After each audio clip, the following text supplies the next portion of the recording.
여러분, 안녕하세요. 저는 올해 75살 된 김순자입니다. 이 나이에 제 얘기를 하는 것이 쑥스럽지만 꼭 하고 싶은 이야기가 있어서 용기를 냈습니다. 저는 평생 남을 위해 살았습니다. 남편을 위해, 아들을 위해, 손주들을 위해, 제 자신을 위해 산 적은 한 번도 없었습니다. 그게 당연한 줄 알았습니다. 그게 어머니의 도리라고 믿었습니다. 그게 한국 여자가 사는 법이라고 배웠습니다. 30년 전 남편을 잃었습니다. 교통사고였습니다. 트럭에 치여 그 자리에서 숨졌습니다. 그때 아들 준석이는 고등학교 2학년이었습니다. 보험금도 없었고 저축도 없었습니다. 남편은 성실한 사람이었지만 돈을 모으는 재주는 없었습니다. 남은 건 어린 아들 하나와 전세금 5천만 원짜리 집뿐이었습니다. 장례식장에서 저는 울지 못했습니다. 준석이가 제 곁에서 소리 없이 울고 있었기 때문입니다. 저는 준석이 어깨를 안으며 다짐했습니다. 이 아이만은 사람답게 키워야 한다. 이 아이만은 아버지 없어도 떳떳하게 살 수 있게 해야 한다. 그날부터 저는 일을 시작했습니다. 식당 설거지, 아파트 청소, 빨래방 일, 구멍가게 아르바이트. 가리지 않고 일했습니다. 새벽 4시에 일어나 밤 10시에 집에 돌아왔습니다. 하루에 서너 군데를 다녔습니다. 한 달에 150만 원 정도 벌었습니다. 그 돈으로 준석이 학원비를 대고 대학 등록금을 마련했습니다. 손가락 마디가 굵어졌습니다. 설거지를 하다 보니 손가락이 갈라지고 피가 났습니다. 허리가 휘었습니다. 청소를 하다 보니 허리 디스크가 왔습니다. 무릎이 시렸습니다. 계단을 오르내리다 보니 무릎 연골이 닳았습니다. 하지만 버텼습니다. 준석이를 보면 힘이 났습니다. 그렇게 모은 돈이 3억 원이었습니다. 30년간 한 푼, 두 푼 모은 돈이었습니다. 한 달에 50만 원씩 저축했습니다. 제 용돈은 월 10만 원이었습니다. 옷도 안 사 입었고, 외식도 안 했고, 여행도 안 갔습니다. 그저 모았습니다.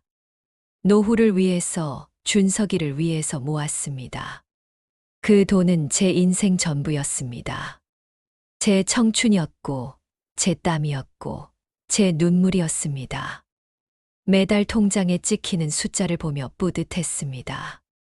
이 돈이 있으면 안심이었습니다. 준석이 결혼할 때도 도와줄 수 있고, 제가 아파도 병원비 걱정 없고, 손주들 용돈도 줄 수 있었습니다. 그런데 그 돈을 잃었습니다. 아들에게 빼앗겼습니다. 제가 가장 사랑하고 가장 믿었던 아들에게요. 제 평생을 바쳐 키운 아들에게요. 오늘 이 사연을 통해 제 이야기를 들려드리고 싶습니다. 같은 고통을 겪고 계신 분들께 작은 위로가 되길 바랍니다. 그리고 저처럼 당하지 말라고, 당신의 삶을 지키라고, 자식이라도 명확히 하라고 말씀드리고 싶습니다. 그럼 지금부터 2년 전 그날로 돌아가 보겠습니다. 2년 전 2월이었습니다. 설 명절도 지나고 한참 지난 평일 오후였습니다. 저는 거실 소파에 앉아 텔레비전을 보고 있었습니다. 드라마였습니다. 효자 아들 이야기였습니다. 드라마 속 아들은 어머니를 극진히 모셨습니다. 저는 그 장면을 보며 생각했습니다. 우리 준석이도 저렇게 자라줬으면 좋겠다. 현관 초인종이 울렸습니다. 누굴까 싶어 문을 열었더니 아들 준석이와 며느리 지영이가 서 있었습니다. 둘 다 말끔한 옷을 입고 있었습니다. 준석이는 정장을 입었고 지영이는 새 코트를 입었습니다. 명절도 아닌데 아들이 찾아오다니 반가웠습니다. 마음이 두근거렸습니다. 준서가, 지영아, 어서 와. 밥은 먹었니? 무슨 일이니? 제가 물었습니다. 준석이는 멋쩍게 웃으며 들어왔습니다. 그냥 인사차 들렀어요. 지영이는 무표정했습니다. 현관에서 신발을 벗으며 집 안을 둘러봤습니다. 마치 평가하듯이요. 두 사람은 거실 소파에 나란히 앉았습니다. 저는 부엌으로 가서 과일을 깎았습니다. 냉장고에서 사과와 배를 꺼냈습니다. 준석이가 어렸을 때부터 좋아하던 과일이었습니다. 칼로 정성스럽게 깎았습니다. 껍질을 얇게 벗기고 먹기 좋게 잘랐습니다. 접시에 예쁘게 담았습니다. 과일을 내놓고 마주 앉았습니다. 준석이는 과일을 집어먹으며 말을 꺼냈습니다. 어머니, 저희가 오늘 상의 드릴 게 있어서 왔어요. 뭔데? 좋은 소식이니?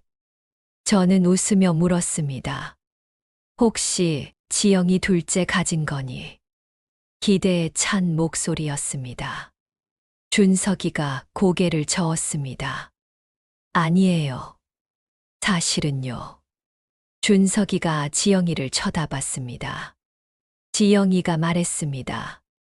어머님, 저희가 사업을 시작하려고 해요.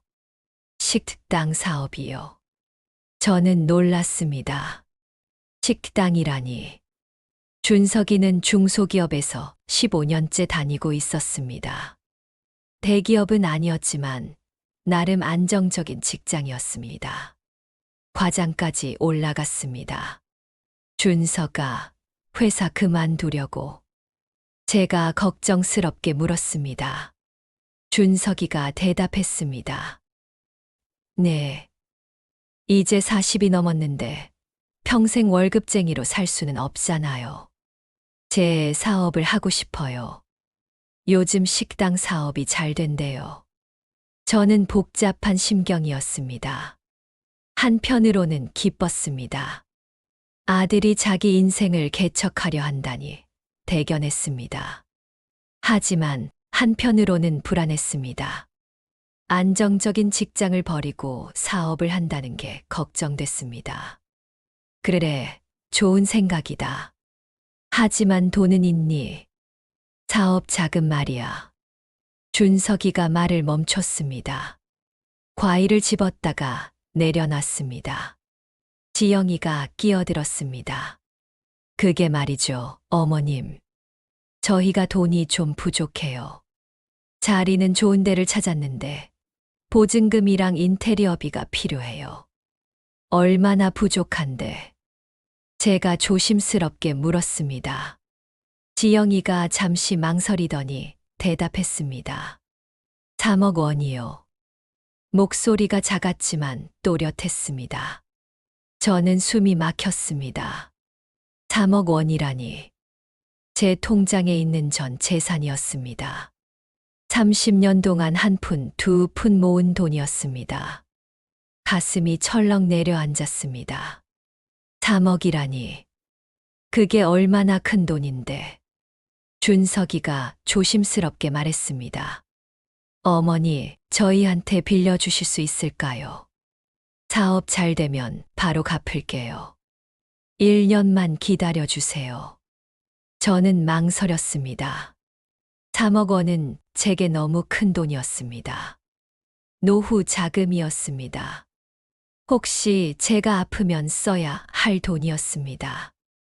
손주들 교육비도 도와주려고 모은 돈이었습니다. 하지만 아들이었습니다. 제가 30년간 키운 아들이었습니다. 밤새 열 내릴 때 간호하고 학교 다닐 때 도시락 싸주고 대학 보낼 때 등록금 마련하느라 악착같이 일했던 제 아들이었습니다. 아들의 성공을 위해서라면 뭐든 해야 하지 않을까. 저는 떨리는 목소리로 말했습니다. 그래도 차용증은 써야지. 가족끼리라도 돈 거래는 문서로 해야 해. 나중에 문제 생기면 안 되니까. 그 순간 지영이의 얼굴이 굳었습니다. 표정이 확 변했습니다. 어머님, 가족끼리 그런 걸 써요. 그건 서로 못 믿는다는 거잖아요. 저희를 도둑으로 보시는 거예요.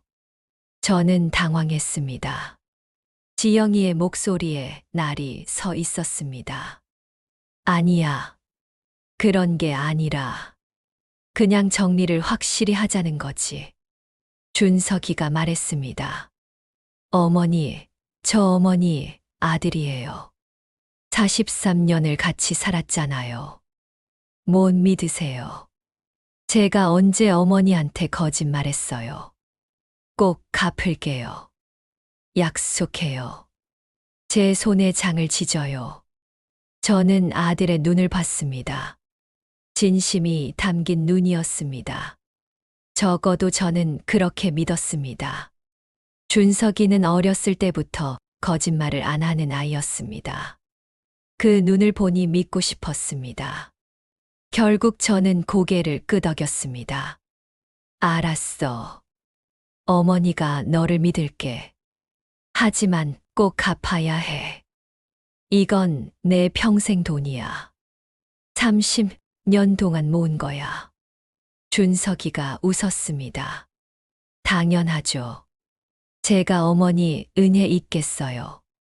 어머니가 저 키우느라 얼마나 고생하셨는데요. 저도 다 알아요.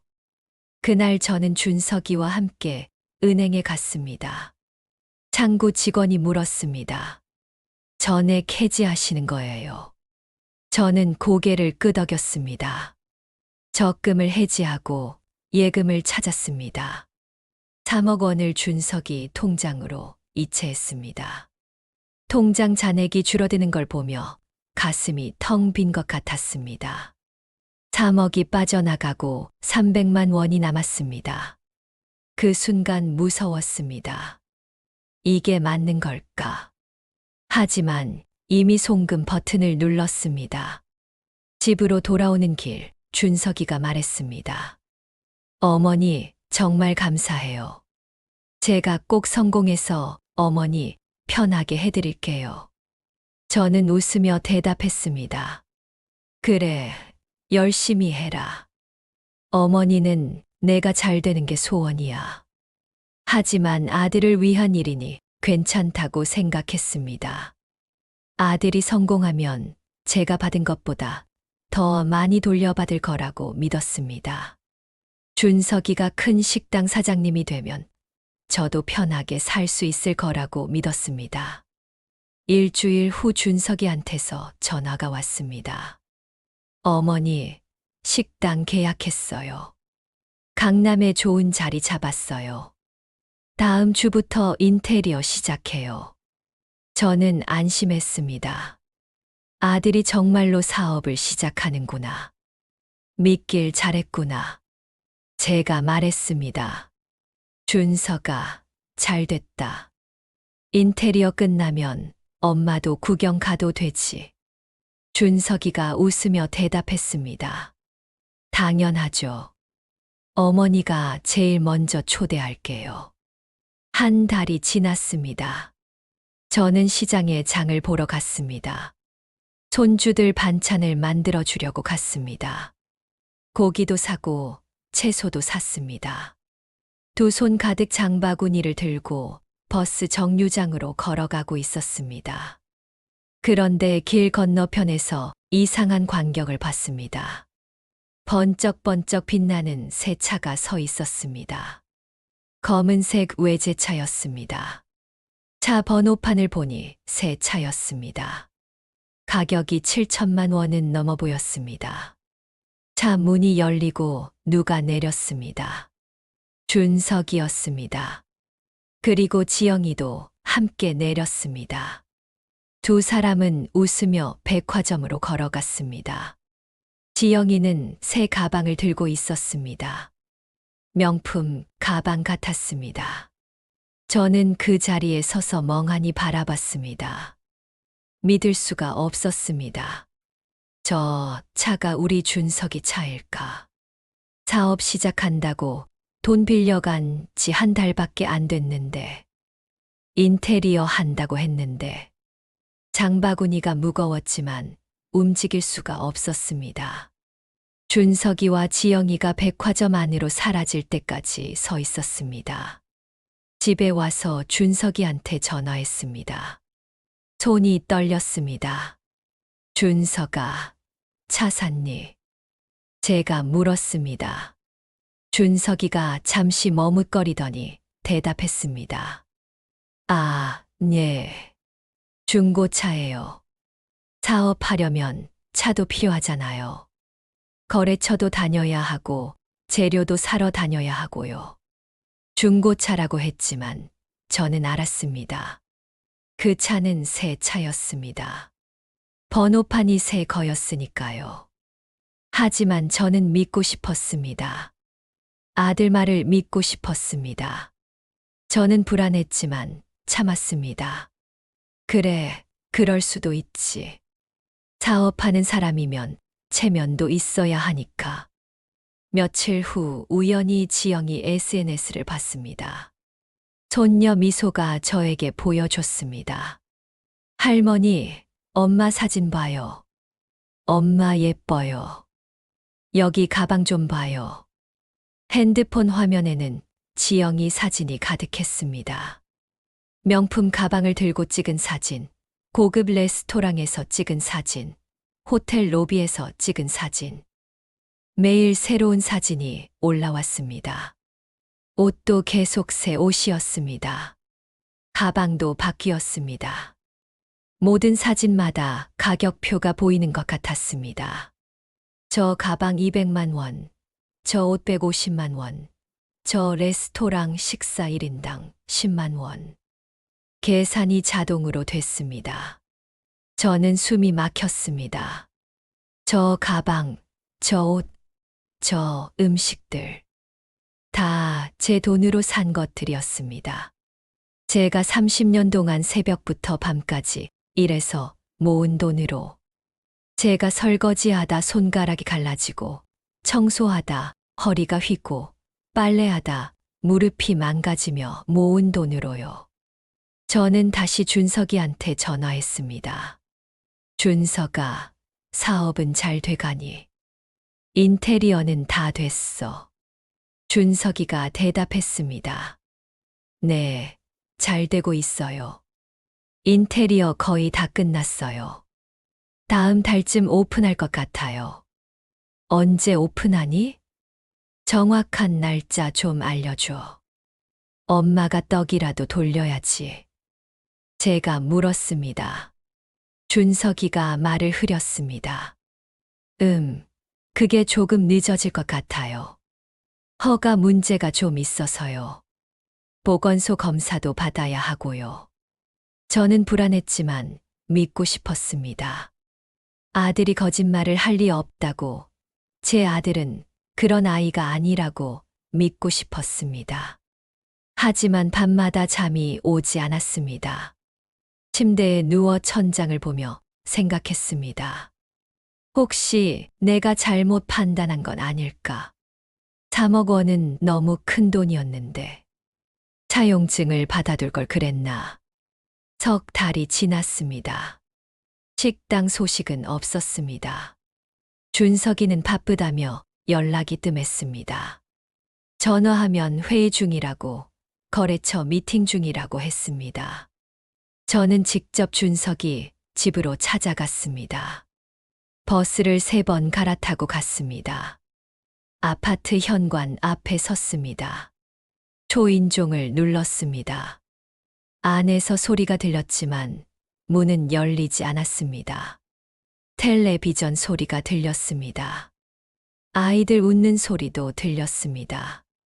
분명 집에 있었습니다. 다시 눌렀습니다. 준석아, 엄마야. 문 좀 열어줘. 엄마가 반찬 좀 갖다 주려고 왔어. 한참 만에 지영이가 문을 열었습니다. 화장을 진하게 한 얼굴이었습니다. 집에서 입는 옷 같지 않은 멋진 옷을 입고 있었습니다. 어머님, 웬일이세요? 전화하고 오시지. 저는 말했습니다. 준석이 있니? 얘기 좀 하고 싶어서. 식당은 언제 오픈하니? 지영이가 문틈으로 대답했습니다. 준석이 오빠 바빠요. 회의 나갔어요. 나중에 전화드린대요. 거짓말이었습니다. 안에서 준석이 목소리가 들렸습니다. 거실에서 텔레비전을 보는 소리였습니다. 야구 중계 소리였습니다. 준석이가 좋아하는 프로그램이었습니다. 저는 참았습니다. 그래, 알았어. 준석이한테 엄마가 왔었다고 전해줘. 전화 좀 하라고. 집으로 돌아오는 길, 저는 울었습니다. 버스 안에서 조용히 눈물을 흘렸습니다. 옆 사람들이 쳐다봤지만 신경 쓰지 않았습니다. 뭔가 잘못됐다는 걸 알았습니다. 하지만 인정하고 싶지 않았습니다. 추석이 다가왔습니다. 저는 일찍부터 차례 음식을 준비했습니다. 남편이 좋아하던 나물도 만들고 전도 부쳤습니다. 잡채도 만들고 갈비찜도 했습니다. 이틀 동안 부엌에서 일했습니다. 준석이가 올 거라고 믿었습니다. 아무리 바빠도 추석에는 오겠지. 아버지 제사인데 손주들도 데려오겠지. 추석 전날 준석이한테 전화했습니다. 준석아, 내일 오니? 엄마가 음식 많이 준비했어. 미소랑 준호도 데려와. 할머니가 용돈 줄게. 준석이가 짧게 대답했습니다. 어머니, 저희는 처가에 가기로 했어요. 죄송해요. 저는 가슴이 철렁했습니다. 아빠 제사인데. 내 아버지 제사란 말이야. 1년에 한두 번인데 그것도 못 오니. 준석이 목소리가 차갑게 변했습니다. 어머니, 저도 바빠요. 매번 어머니 집만 갈 수는 없잖아요. 처가도 가야죠. 하지만 작년에도 처가 갔잖니. 올해는 우리 집 차례인데. 제가 애원했습니다. 준석이가 짜증 섞인 목소리로 말했습니다. 어머니, 제 사정도 좀 이해해 주세요. 그리고 요즘 식당 일 때문에 너무 바빠요. 전화가 끊어졌습니다. 저는 핸드폰을 쥔 채 멍하니 앉아 있었습니다. 부엌에서는 음식 냄새가 났습니다. 아무도 먹어주지 않을 음식들이었습니다. 추석 당일 저는 혼자 차례상을 차렸습니다. 남편 사진 앞에 음식을 놓고 절을 했습니다. 혼자 절을 하니 너무 외로웠습니다. 눈물이 났습니다. 여보, 우리 아들 이렇게 만든 게 나야. 내가 뭘 잘못했어. 내가 너무 과보한 거야. 아니면 너무 안 가르친 거야. 중얼거렸습니다. 남편 사진은 아무 말이 없었습니다. 그저 웃고 있을 뿐이었습니다. 젊은 남편의 모습이었습니다. 40대에 찍은 사진이었습니다. 그날 밤 저는 한참을 울었습니다. 준비한 음식들을 바라보며 울었습니다. 냉장고에 넣고 이웃들에게 나눠줬습니다. 이웃 선이가 음식을 받으며 물었습니다. 순자야, 준석이 안 왔어. 저는 고개를 끄덕였습니다. 바빠서 못 온대. 선이가 한숨을 쉬었습니다. 그게 무슨 자식이야. 추석에도 안 와. 설날도 마찬가지였습니다. 준석이는 오지 않았습니다. 전화도 받지 않았습니다. 문자를 보내도 읽지 않았습니다. 읽음 표시도 안 떴습니다. 저는 이웃 김선희한테 하소연했습니다. 선희야, 나 어떡하면 좋겠니? 우리 준석이가 연락도 안 돼. 선희가 물었습니다. 춘자야, 돈은 받았어. 식당은 열었어. 저는 고개를 저었습니다. 한 푼도 못 받았어. 식당도 아직 안 열렸대. 허가 문제가 있다는데 벌써 6개월이 넘었어. 선희가 심각한 표정으로 말했습니다. 춘자야, 그거 이상한 거야. 3억이나 빌려갔는데 6개월 넘게 소식이 없다는 게 말이 되니. 그리고 새 차 사고 명품 사고. 그게 사업하는 사람이 할 짓이니. 저는 변명했습니다. 아니야. 우리 준석이는 그런 애가 아니야. 바쁜 거야. 사업 때문에 바쁜 거야. 식당 준비하느라 바쁜 거라고. 하지만 속으로는 알고 있었습니다. 뭔가 크게 잘못됐다는 것을요. 제 돈이 사라졌다는 것을요. 1년이 지났습니다. 3억 원을 준 지 꼭 1년이 지났지만 단 한 푼도 돌려받지 못했습니다. 식당도 열리지 않았습니다. 준석이는 허가 문제라고, 건물주와 문제가 있다고 자꾸 핑계를 댔습니다. 저는 더 이상 참을 수가 없었습니다. 다시 준석이 집으로 찾아갔습니다. 이번에는 문 앞에서 소리쳤습니다. 준석아, 엄마야, 문 좀 열어줘. 얘기 좀 하자. 문은 열리지 않았습니다. 하지만 안에서 소리가 들렸습니다. 텔레비전 소리, 사람들 웃는 소리, 아이들 뛰어다니는 소리. 분명 집에 있었습니다. 저는 계속 문을 두드렸습니다. 손이 아팠지만 계속 두드렸습니다. 문고리를 잡고 흔들었습니다. 준석아, 제발, 엄마 좀 만나줘. 돈 얘기 좀 하자. 그때 옆집 문이 열렸습니다. 이웃이 나와서 저를 쳐다봤습니다. 무슨 일이세요? 시끄러운데요. 불편한 표정이었습니다. 저는 부끄러웠지만 멈출 수 없었습니다. 죄송합니다. 아들 좀 만나려고요. 제가 고개를 숙이며 말했습니다.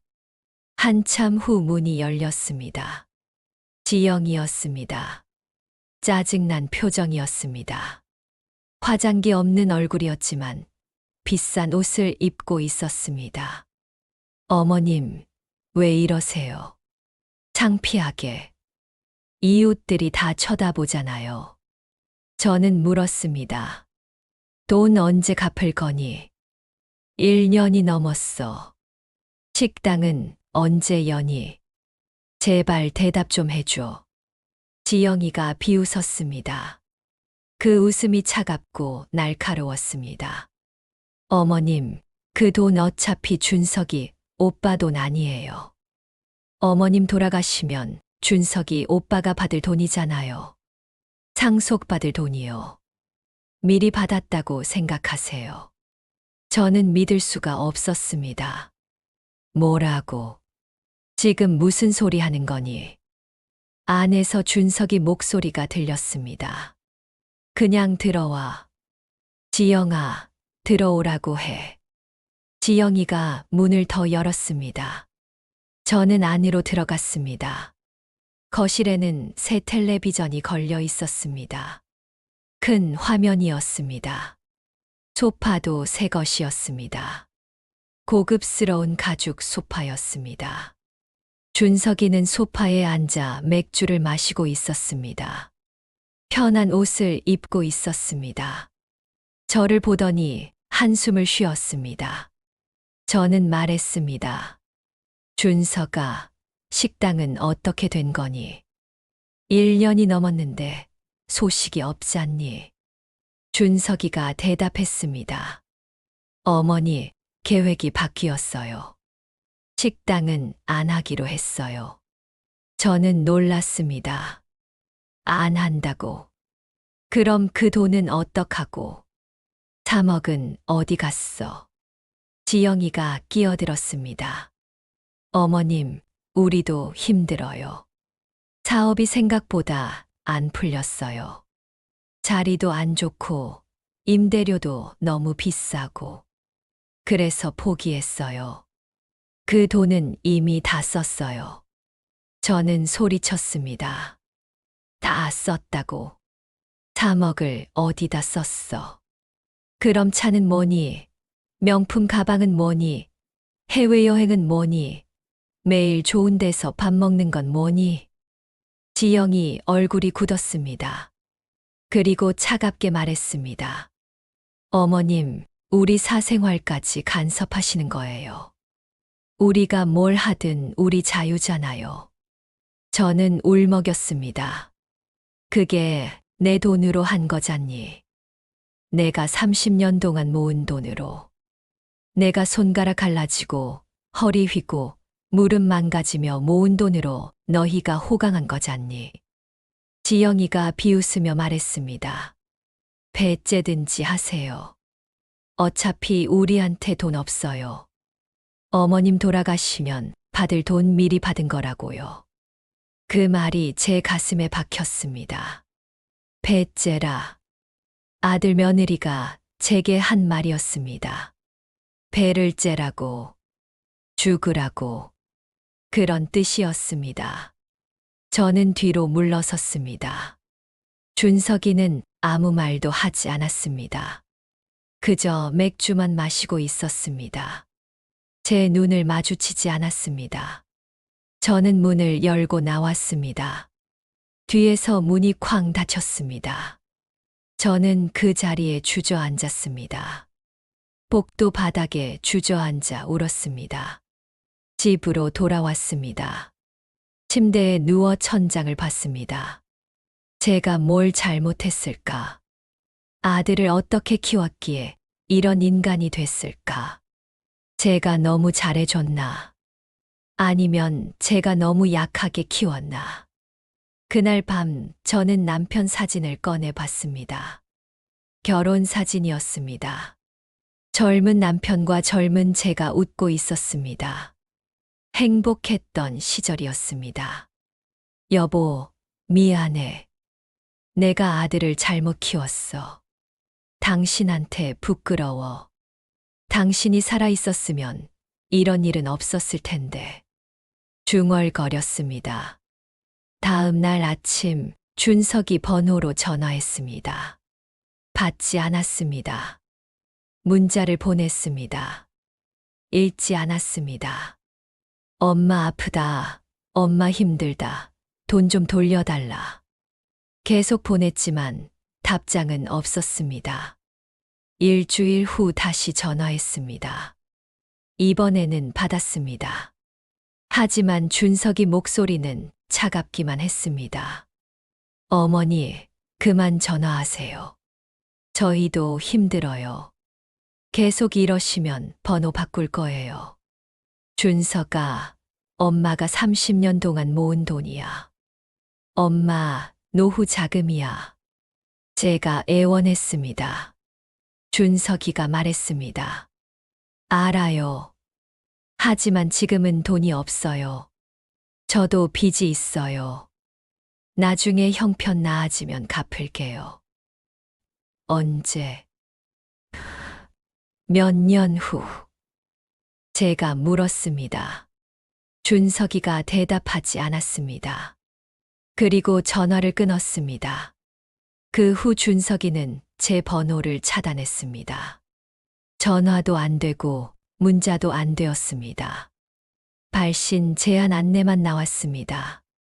시간이 흘렀습니다. 계절이 바뀌었습니다. 봄이 왔고 여름이 왔습니다. 하지만 저는 계절을 느낄 수 없었습니다. 밥맛이 없었습니다. 입에 들어가지 않았습니다. 잠도 오지 않았습니다. 밤마다 뒤척였습니다. 몸무게가 줄었습니다. 10kg이 빠졌습니다. 거울을 보면 낯선 노파가 보였습니다.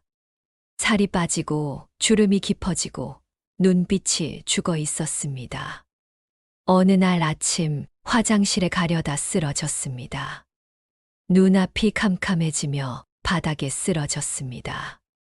정신을 잃었습니다. 한참 후에야 정신을 차렸습니다.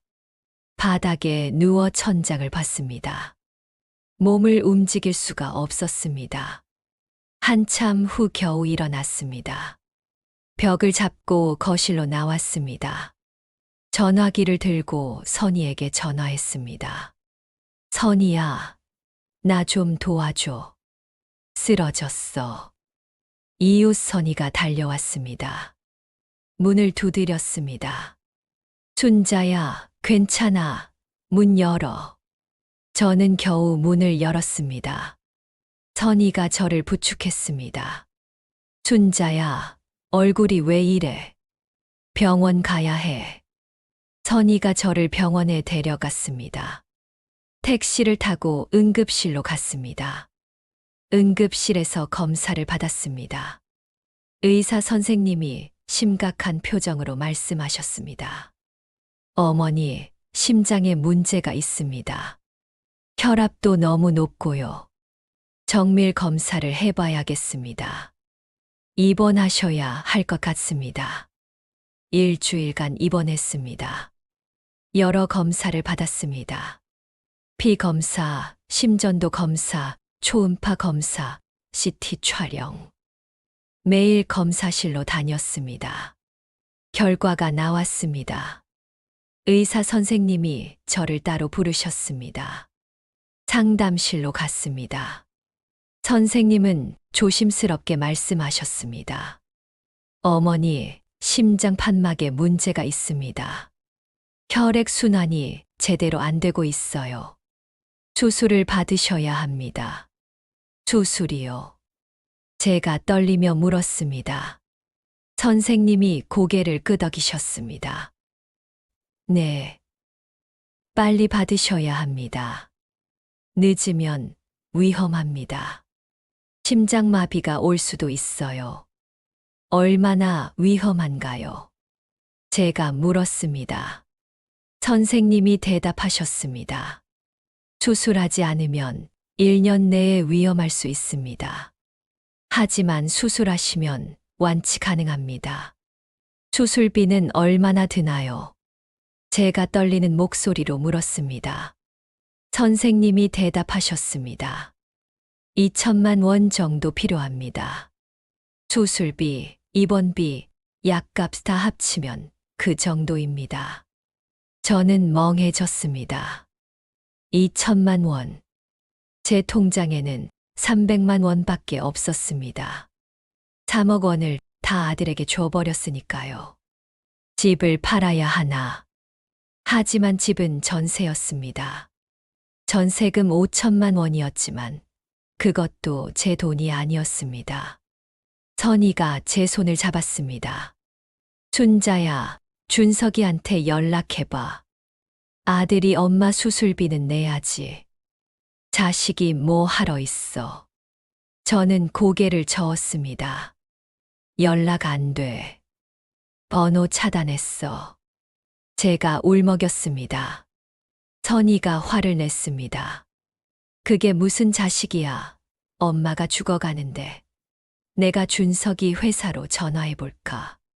저는 말렸습니다. 안 돼. 소용없어. 이미 포기했어. 제가 말했습니다. 하지만 선희는 포기하지 않았습니다. 다음 날 선희는 준석이 회사로 찾아갔습니다. 그리고 준석이를 만났습니다. 선희가 돌아와서 말했습니다. 순자야, 준석이 그 자식 만났어. 뭐래? 제가 물었습니다. 선희가 분노하며 말했습니다. 그 자식이 뻔뻔하게도 돈 없다고 하더라. 엄마 수술비는 엄마가 알아서 하라고. 자기도 애들 키우느라 힘들다고. 저는 더 이상 울 기력도 없었습니다. 그저 멍하니 앉아 있었습니다. 병원에서 나와 공중전화로 준석이한테 전화했습니다. 번호 차단이 안 된 유일한 방법이었습니다. 공중전화 부스에 들어가 떨리는 손으로 동전을 넣었습니다. 벨이 울렸습니다. 한참 만에 준석이가 받았습니다. 여보세요. 짜증 섞인 목소리였습니다. 저는 떨리는 목소리로 말했습니다. 준석아, 엄마야. 공중전화로 거는 거야. 침묵이 흘렀습니다. 준석이가 한숨을 쉬었습니다. 저는 계속 말했습니다. 준석아, 엄마가 아파. 심장 수술 받아야 해. 의사 선생님이 빨리 안 하면 위험하대. 수술비 좀 도와줄 수 있겠니? 2천만 원만. 제발. 준석이가 또 한숨을 쉬었습니다. 그리고 차갑게 말했습니다. 어머니, 그건 저희 탓이 아니잖아요. 어머니가 건강관리를 못 하신 거지. 저희가 왜 그 돈을 내야 해요? 저는 믿을 수가 없었습니다. 준석아, 엄마가 너 키우느라 아픈 거야. 30년 동안 새벽부터 밤까지 일했어. 손가락 갈라지고 허리 휘고 무릎 망가지며 일했어. 다 너 때문이었어. 너 먹이고 입히고 공부시키려고. 제가 울부짖었습니다. 준석이가 말했습니다. 어머니, 저도 제 가정이 있어요. 저도 애들 키워야 해요. 학원비에 교육비에 다 돈 들어가요. 어머니 수술비까지 될 여력이 없어요. 그럼 엄마는 어떡하라고? 엄마 죽으라는 거니? 제가 소리쳤습니다. 준석이가 짜증내며 말했습니다. 어머니, 그런 식으로 말하지 마세요. 저도 힘들어요. 그리고 어머니 집 팔면 되잖아요. 전세금 5천만 원 있잖아요. 전화가 끊어졌습니다. 저는 공중전화 부스에서 주저앉았습니다. 동전이 바닥에 떨어졌습니다. 사람들이 지나다니며 쳐다봤지만 신경 쓰지 않았습니다. 내가 널 어떻게 키웠는데, 내가 뭘 위해 살았는데, 배 아파 낳고 밤새 재우고 아플 때 간호하고 다 뭐 하러 했는데 중얼거리며 울었습니다. 집으로 돌아왔습니다. 선이가 기다리고 있었습니다. 차를 끓여놓고 기다리고 있었습니다. 어떻게 됐어? 선이가 물었습니다. 저는 고개를 저었습니다. 안 된대. 돈 없대. 나보고 집 팔래. 선이가 화를 냈습니다. 그게 말이 돼. 3억을 받아놓고 엄마 수술비 2천만 원도 못 내. 그게 사람이야. 선이가 제 손을 꼭 잡았습니다. 순자야, 그 돈 그냥 당하면 안 돼. 소송해야 해. 법으로 해결해야 해. 소송. 제가 물었습니다. 선이가 고개를 끄덕였습니다. 이체 내역만 있어도 소송할 수 있어. 내 조카가 변호사야. 잘 아는 변호사야. 소개해 줄게. 저는 망설였습니다. 그래도 내 아들인데. 아들을 법정에 세운다는 게 말이 되니. 세상 사람들이 뭐라고 하겠어. 자식 고소하는 엄마라고 하겠지. 선이가 단호하게 말했습니다. 순자야, 그런 놈은 아들이 아니야. 내 인생 지켜야지. 너 죽으면 그 돈 다 날려. 집도 날려. 아무것도 남는 게 없어. 저는 한참을 생각했습니다. 밤새도록 잠을 이루지 못했습니다. 침대에 누워 천장을 보며 생각했습니다.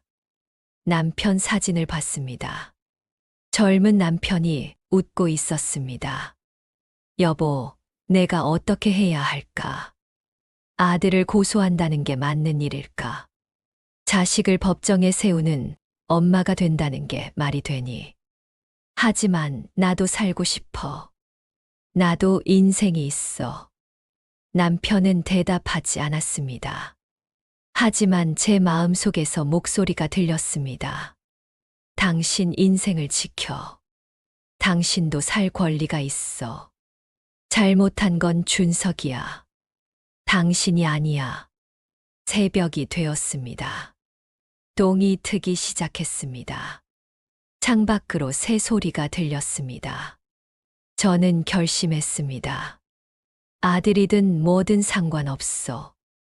나도 살아야 해. 내 인생도 소중해. 나도 행복할 권리가 있어. 다음 날 아침 선희에게 전화했습니다. 선희야, 변호사 소개해줘. 나 소송할 거야. 제가 단호하게 말했습니다. 선희가 기뻐하며 말했습니다. 잘 생각했어. 내가 조카한테 연락할게. 오늘 당장 만날 수 있어. 그날 오후 선희 조카 변호사를 만났습니다. 젊은 남자 변호사였습니다. 30대 후반으로 보였습니다. 법률사무소 문을 열고 들어가는 제 손이 떨렸습니다. 평생 법률사무소에 와본 적이 없었습니다. 변호사가 저를 맞이했습니다. 어머님, 앉으세요. 고모님한테 이야기 들었습니다. 무슨 일로 오셨나요? 저는 떨리는 목소리로 말했습니다. 제가 아들한테 돈을 빌려줬는데요. 안 갚아요. 1년이 넘었는데 한 푼도 안 갚아요. 변호사가 노트를 꺼내며 물었습니다. 얼마를 빌려주셨나요? 3억 원이요. 제가 대답했습니다. 제 평생 돈이에요. 변호사가 놀란 표정을 지었습니다. 3억 원이요. 큰 돈인데요. 차용증은 있으세요? 저는 고개를 저었습니다. 없어요. 가족이니까 안 썼어요. 며느리가 가족끼리 차용증 쓰냐고 해서요. 변호사가 난처한 표정을 지었습니다. 어머님, 차용증이 없으면 어렵습니다. 증거가 없으면 소송하기 힘들어요. 저는 절망했습니다. 그럼 제 돈을 못 받는 건가요? 그냥 당해야 하나요? 변호사가 생각하더니 물었습니다. 그런데 이체 내역은 있으세요? 어머님 통장에서 아드님 통장으로 송금한 내역이요. 저는 고개를 끄덕였습니다. 네, 있어요. 은행에서 받아왔어요. 여기 있어요. 저는 가방에서 서류를 꺼냈습니다. 3억 원 송금 내역이었습니다. 이체 날짜, 금액, 받는 사람 이름이 다 적혀 있었습니다. 그리고 준석이가 보낸 문자 메시지들도 캡처해서 인쇄했습니다. 어머니, 조금만 기다려주세요. 사업 잘 되면 바로 갚을게요. 그런 문자들이었습니다. 식당 오픈하면 제일 먼저 초대할게요. 그런 문자들도 있었습니다. 변호사가 서류를 꼼꼼히 검토했습니다. 한 장 한 장 읽었습니다. 그리고 고개를 끄덕였습니다.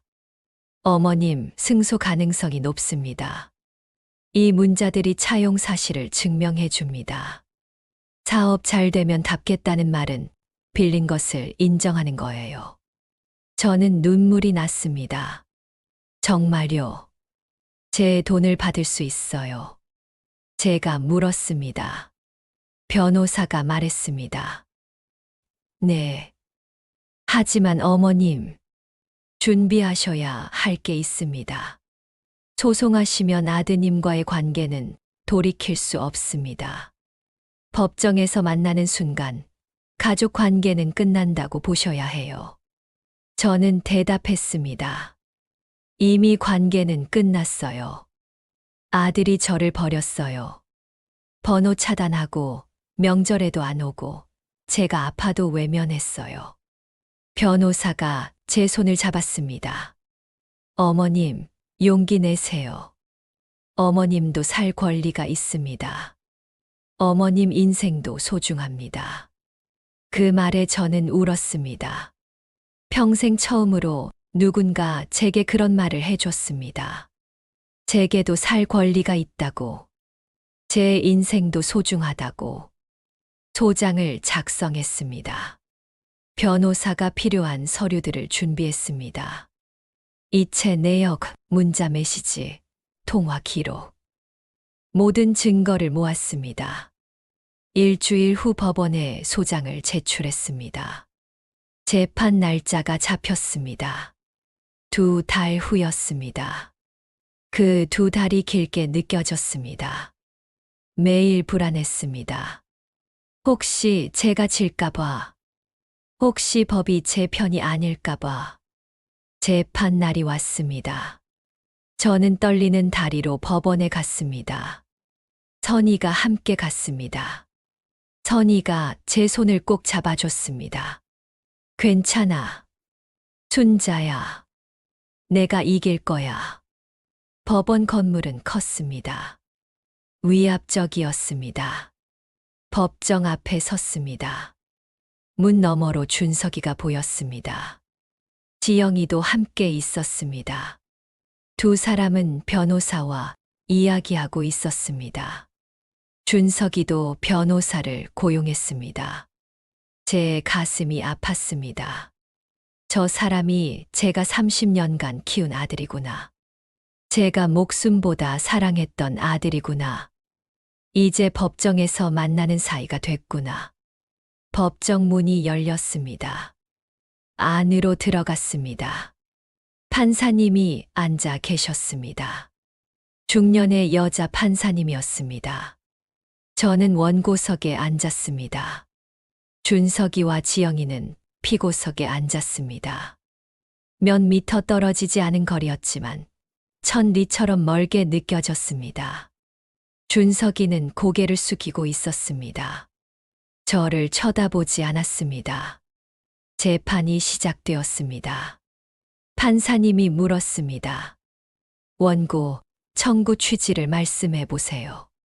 제 변호사가 일어섰습니다. 원고는 피고에게 3억 원을 대여했습니다. 피고는 사업 자금으로 사용하겠다고 했습니다. 그러나 피고는 1년이 넘도록 변제하지 않았습니다. 따라서 원금 3억 원과 지연이자를 청구합니다. 판사님이 준석이를 봤습니다. 피고, 차용 사실을 인정합니까? 준석이는 고개를 숙이고 있었습니다. 아무 말도 하지 않았습니다. 한참 침묵이 흘렀습니다. 준석이 변호사가 일어났습니다. 판사님, 이는 차용이 아니라 증여입니다. 어머니가 아들에게 준 돈입니다. 제 변호사가 반박했습니다. 증거를 제시하겠습니다. 피고가 보낸 문자입니다. 증거 자료 1번부터 10번까지입니다. 여기 보시면 조금만 기다려달라. 사업 잘 되면 갚겠다고 명시되어 있습니다. 이는 차용을 명백히 인정하는 것입니다. 판사님이 문자 내역을 봤습니다. 한 장 한 장 읽었습니다. 그리고 준석이를 봤습니다. 피고, 이 문자를 보냈습니까? 준석이가 작은 목소리로 대답했습니다. 네. 판사님이 물었습니다. 그럼 차용 사실을 인정하는 겁니까? 준석이는 대답하지 않았습니다. 한참 침묵이 흘렀습니다. 법정 안이 조용했습니다. 저는 준석이를 봤습니다. 고개를 숙인 아들을 봤습니다. 제 가슴이 찢어지는 것 같았습니다. 저 아이를 제가 낳았습니다. 제 뱃속에서 10달을 키웠습니다. 밤새 열 내릴 때 업고 병원 응급실로 뛰어갔습니다. 학교 운동회 때마다 도시락 싸줬습니다. 대학 합격하고 올 때 같이 울었습니다. 그 아이가 지금 제 맞은편에 앉아 있습니다. 저는 일어났습니다. 떨리는 목소리로 말했습니다. 판사님, 제가 한 말씀 드려도 될까요? 판사님이 고개를 끄덕이셨습니다. 말씀하세요. 저는 말했습니다. 그 돈은 제 평생의 피였어요. 30년 동안 새벽부터 밤까지 일해서 모은 돈이에요. 식당에서 설거지하고, 아파트 청소하고, 빨래방에서 일했어요. 손가락이 굳고, 허리가 휘고, 무릎이 닳도록 일했어요. 목이 메었습니다. 하지만 계속했습니다. 다 저 아이 하나 잘 키우려고요. 아버지 없이도 부끄럽지 않게 살 수 있게요. 대학도 보내고 결혼도 시켰어요. 손주들 돌봐주고 명절 때마다 용돈 줬어요. 눈물이 흘렀습니다. 저는 아들을 믿었어요. 제 아들은 저를 배신하지 않을 거라고 믿었어요. 사업한다니까 제 전 재산을 줬어요. 그런데 1년이 넘도록 연락도 안 되고 명절에도 안 오고 제가 심장병 걸려 죽어가도 외면했어요. 제 목소리가 떨렸습니다. 그 돈은 제가 준 게 아니에요. 맡긴 거예요. 아들이 사업한다니까 도와주려고 맡긴 거예요. 돌려받을 돈이에요. 제 노후 자금이에요. 법정안이 조용했습니다. 판사님도 방청객들도 모두 저를 보고 있었습니다. 준석이는 여전히 고개를 숙이고 있었습니다. 어깨가 떨리고 있었습니다. 울고 있는 것 같았습니다. 지영이는 팔짱을 끼고 앉아 있었습니다. 표정이 없었습니다. 판사님이 말씀하셨습니다. 알겠습니다. 증거를 충분히 검토했습니다. 이 사건의 경우 피고의 문자 메시지가 명백히 차용 사실을 인정하고 있습니다. 따라서 이는 증여가 아닌 소비대차로 인정됩니다. 피고는 원고에게 3억 원과 연 5%의 지연이자를 변제할 의무가 있습니다. 저는 그 자리에서 주저앉을 뻔했습니다. 이겼습니다. 제가 이겼습니다. 법이 제 편이었습니다. 하지만 기쁘지 않았습니다. 가슴이 아팠습니다. 아들을 법정에 세운 엄마, 자식을 고소한 엄마, 그게 제 모습이었습니다. 법정을 나왔습니다. 준석이와 눈이 마주쳤습니다. 준석이 눈이 빨갛게 충혈되어 있었습니다. 준석이는 고개를 돌렸습니다. 그리고 빠르게 걸어갔습니다. 지영이가 따라갔습니다. 저는 그 뒷모습을 봤습니다. 작아지는 아들의 뒷모습을 봤습니다. 제 마음 한 구석이 무너지는 것 같았습니다. 선이가 제 어깨를 안았습니다. 순자야, 잘했어. 내가 옳은 일을 한 거야. 내가 당당한 거야. 저는 울었습니다. 법원 앞에서 한참을 울었습니다. 기쁨의 눈물인지 슬픔의 눈물인지 알 수 없었습니다. 여러분, 긴 이야기를 들어주셔서 감사합니다. 그 후 3억 원을 받았습니다. 준석이가 자발적으로 준 게 아니라 법원 강제 집행으로 받았습니다. 준석이 재산을 압류해서 받았습니다. 급여를 압류하고 예금을 압류했습니다. 석 달에 걸쳐 전액을 받았습니다. 수술비를 마련했습니다. 선이가 먼저 빌려줘서 수술을 받을 수 있었습니다. 수술은 잘 됐습니다. 회복도 빨랐습니다. 지금은 건강합니다. 계단도 오를 수 있고 시장도 다닐 수 있습니다. 남은 돈으로 작은 분식집을 열었습니다. 제가 평생 하고 싶었던 일이었습니다. 내 가게를 갖는 것. 작지만 제 이름으로 된 가게였습니다. 간판에 제 이름을 넣었습니다. 순잔의 분식. 분식집은 잘 되고 있습니다. 손님들이 많이 오십니다. 단골도 생겼습니다. 매일 새벽 일찍 일어나 국물을 끓입니다. 어묵도 튀기고 떡볶이도 만듭니다. 힘들지만 행복합니다. 제 인생을 사는 것 같습니다. 준석이와는 연락이 끊겼습니다. 2년째 한 번도 보지 못했습니다. 손주들 얼굴도 보지 못했습니다. 가끔 그립습니다. 밤에 잠들기 전에 생각합니다.